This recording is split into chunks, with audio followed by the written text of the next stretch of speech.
Well, it's been kind of hard locking down our guests for the first conversation, but then we have something else that we'll be talking about on the show, and it has to do with Nigeria's economy that is said to be grappling with a persistent inflation problem in the country, of course, which has significant implications for its citizens and the country's growth prospects. In October 2023, the headline inflation rate rose to 27.3%, up from 26.72% in the previous month, marking the 10th consecutive month of increased inflation rates. Now, several factors, including increased global fuel and food prices due to the war in Ukraine, have contributed to the high inflation rates in Nigeria. And addressing those calls for a departure from business as usual, as analysts, including Afrinvest, have called for a concerted effort between the monetary and fiscal authorities to implement structural anti-inflation strategies. This morning, to discuss more on this, Abiodun Keripe, MD, Afrinvest Research and Consulting, joins me on the show. Abiodun, thank you so much for talking to us at this time. Good morning. Good morning. Thank you for having me here. So let's start this way. What, in your opinion, are the major causes of Nigeria's unabating inflationary spike, as you've seen so far? All right. Thank you.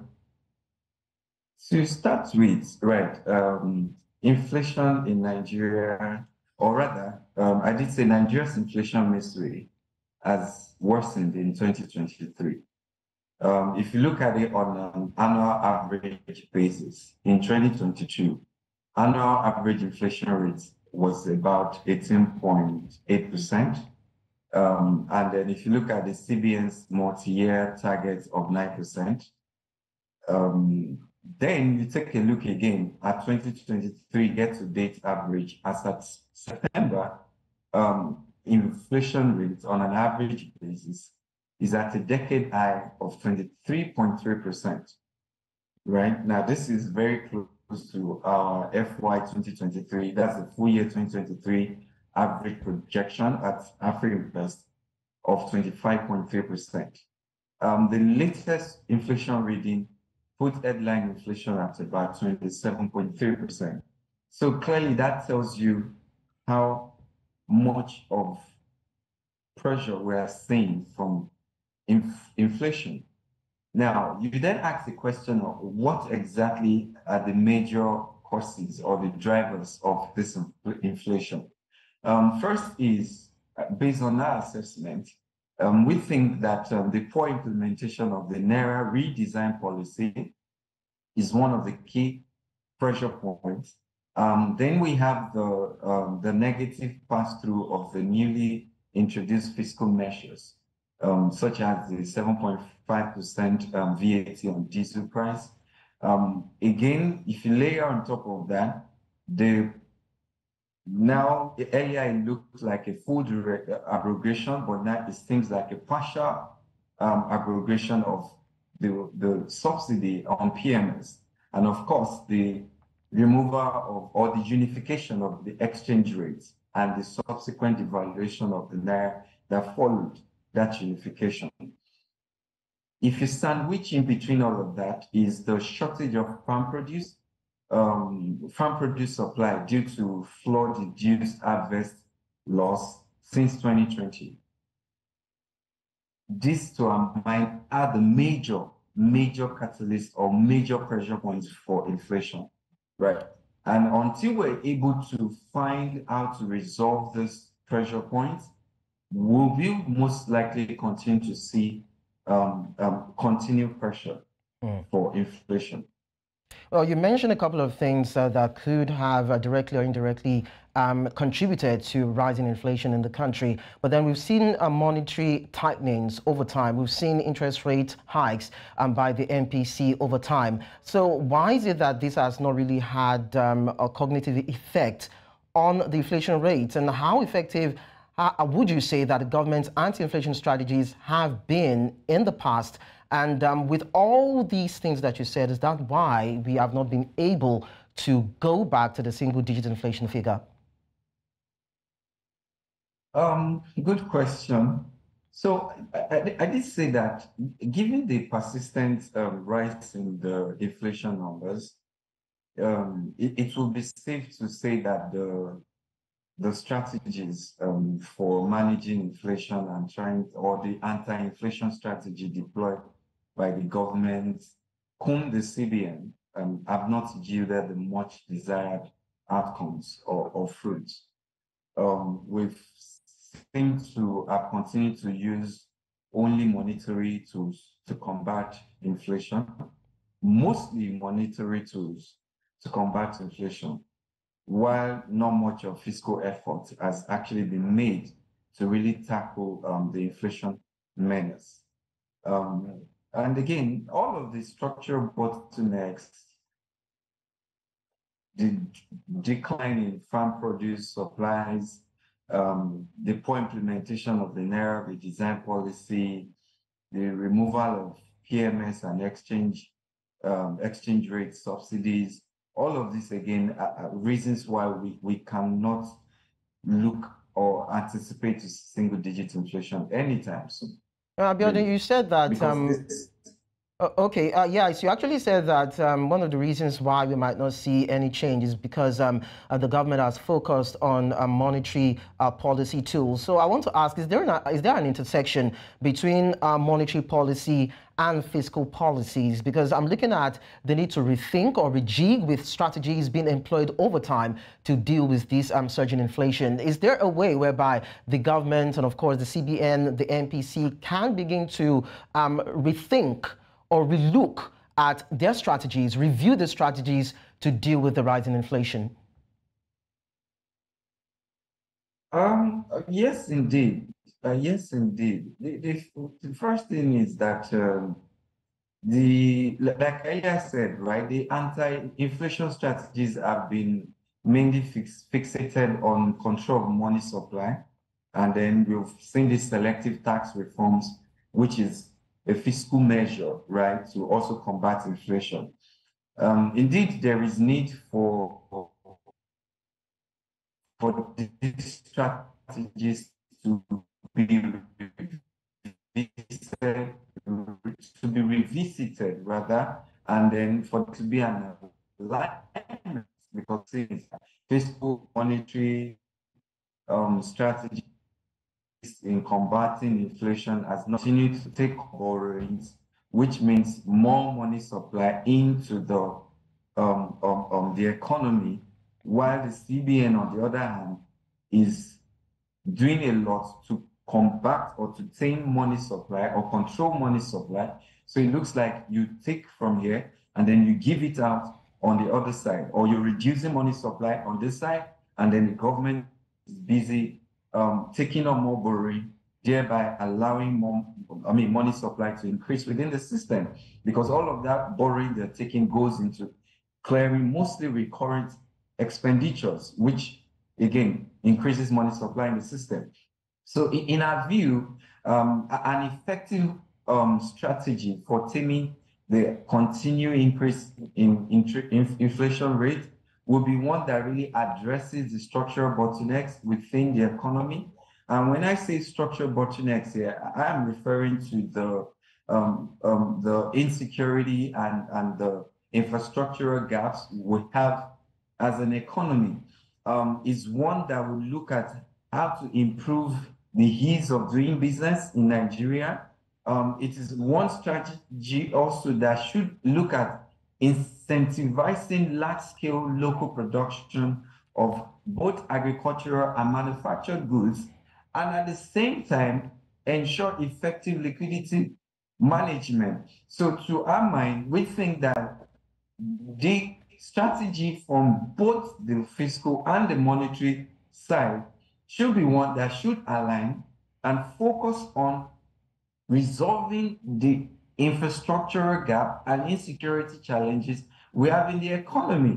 And also, like I said, improve the ease of doing business, encourage large-scale production of agriculture. If you recall, I said that farm produce had significantly contracted because of the flood-induced loss we had in 2022. So what government need to look into that, and then ensure that manufacturers are also able to produce goods on a large scale. If this is not done, right, I would just like to stress that the failure to stem surging inflation in the near term would most likely result in a contagion financial sector crisis, right?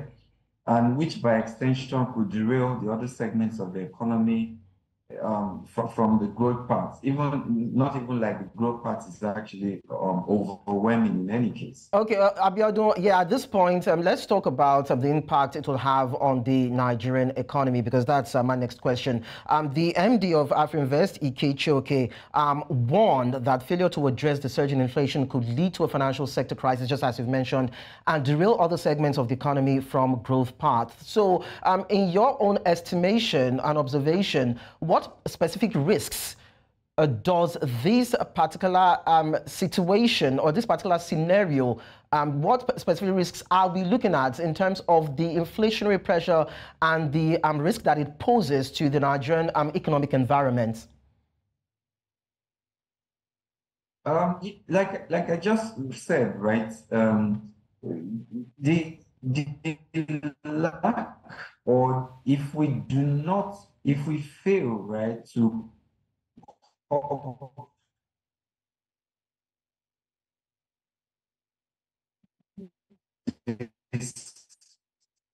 surging inflation is going to have a contagious effect on the financial sector, right? Because what that means is inflation basically means prices of goods, right, are rising quite fast. What that means is interest rates would most likely need to stay high. What that means is it poses a risk to borrowing and lenders. It poses a risk to the performance of risk assets that banks create. So then you may begin to see an increase in non-performing loans in the economy or within the banking sector. Even for the real sector of the economy also, it begins to make production or productive activities slow down because prices are perhaps rising faster than manufacturers can catch up with. The cost of inputs are rising quite fast than manufacturers can increase the prices down again to purchasing power of the Nigerian common man, right? As long as purchasing power is weak, so these are key risks which Hello,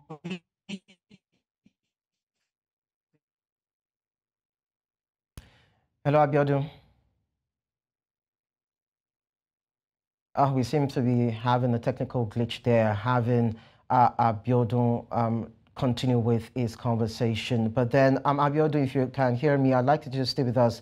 We will definitely try to rectify the issue and bring you back on board to talk more as regards this issue relating to the rising inflation in Nigeria and what needs to be done, looking at the monetary policy trajectory of course, MPC and what the CBN need to do in that regard. So, Abiodun, stay with us. We will be right back after the short break.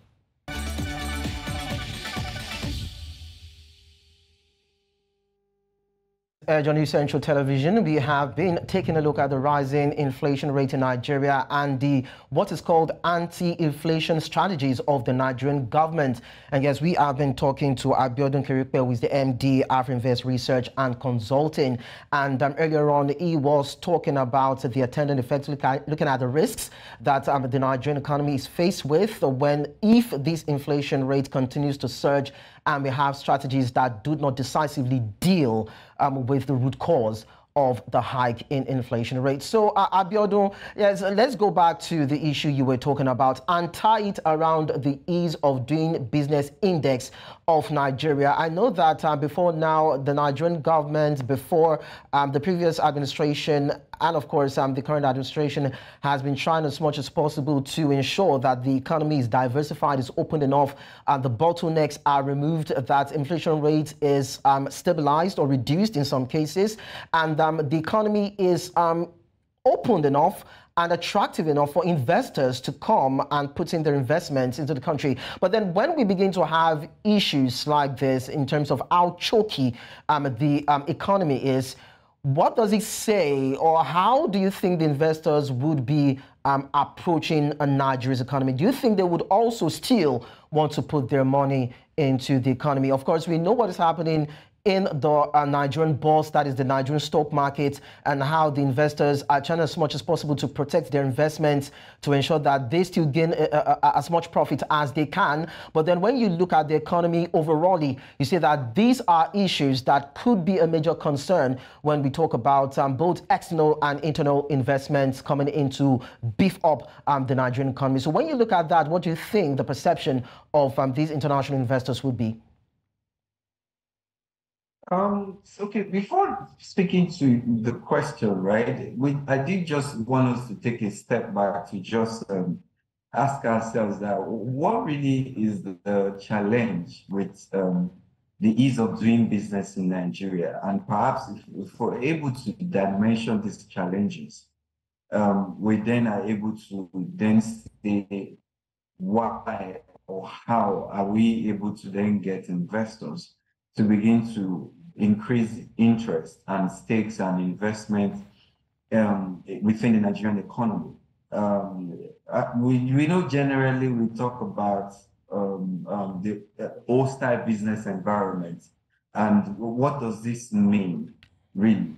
It starts first from the policy environment. Then you begin to look at, even in terms of sourcing human power or manpower for your business, right? I earlier spoke about the state of infrastructure, the gap that we have in terms of infrastructure. Look at the transport sector, look at energy, look at power. We still have massive deficits in those sectors. How fast are we looking at closing this gap?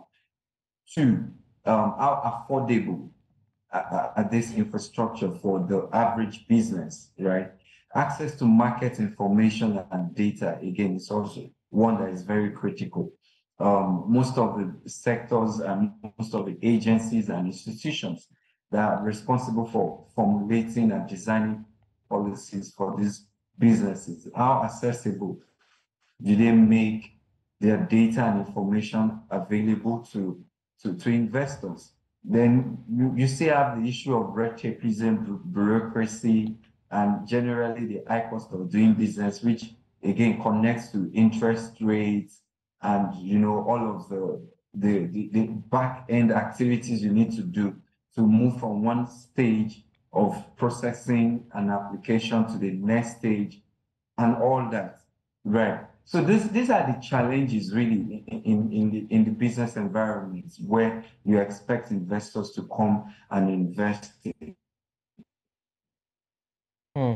That's a big issue, I must say. Now,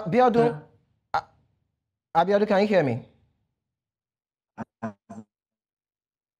Okay, so Abiodun, let's just quickly go back to the agricultural sector that you talked about earlier on. Of course, you identified some critical areas where there are challenges and those challenges that need to be dealt with. Now, I want to quickly pick out one aspect of it, and that has to do with the insecurity challenge in the sector. We've had funds channeled year in, year out from the government to the security operators, to the service chiefs, in having to deal with insecurity in the country, which of course has huge impact on the quality and the quantity of farm produce and transportation across the Nigerian space, and of course when we talk about exportation. So what is the issue when it comes to dealing with insecurity in Nigeria? Is it that the government is not doing enough? Is it that the funds are not enough?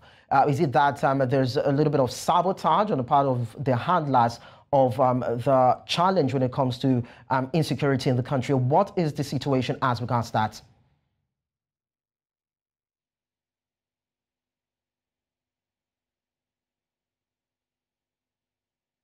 Hello, Abiodun, can you hear me?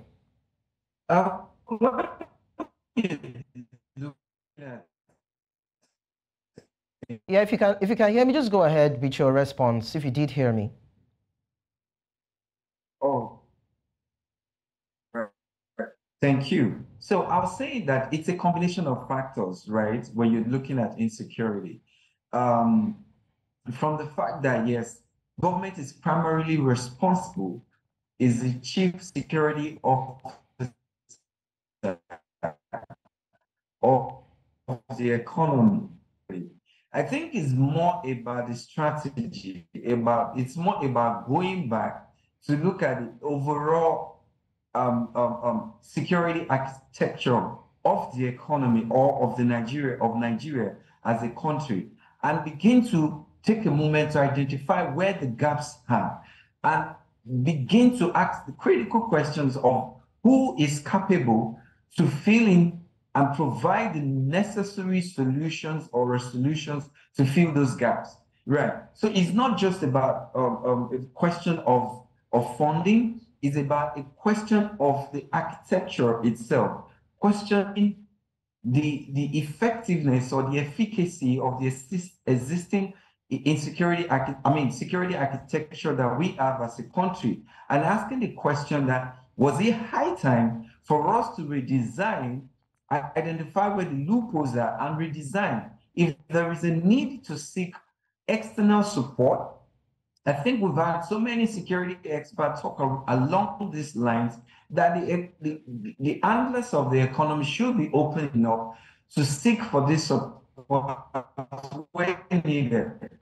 And ultimately, communication is critical. So even if the government is doing a whole lot to combat insecurity, how well are they channeling communication to the right ears? Okay. How well? So they still need to communicate effectively and adequately.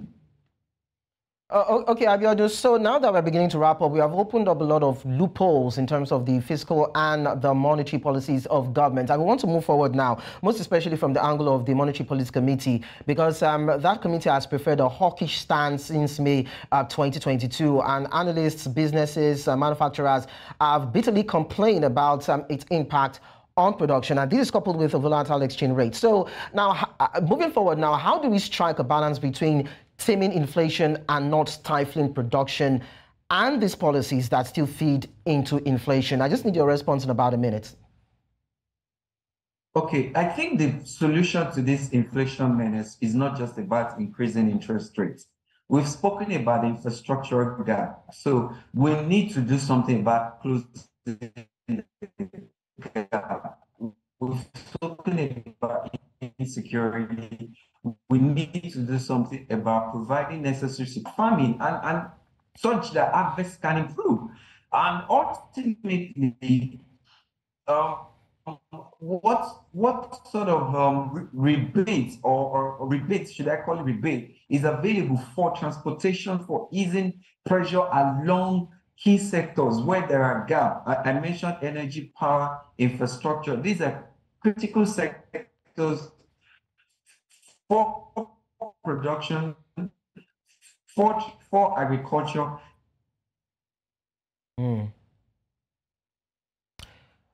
Well, I guess that's the much that we can take from Abiodun's end. Of course, Abiodun Keripe is the MD Afrinvest Research and Consulting. It was nice to have had a session with him, though there were a little bit of technical glitches. We hope that some other time we'll be able to bring him back on without any issue. But then it was nice to have had that talk.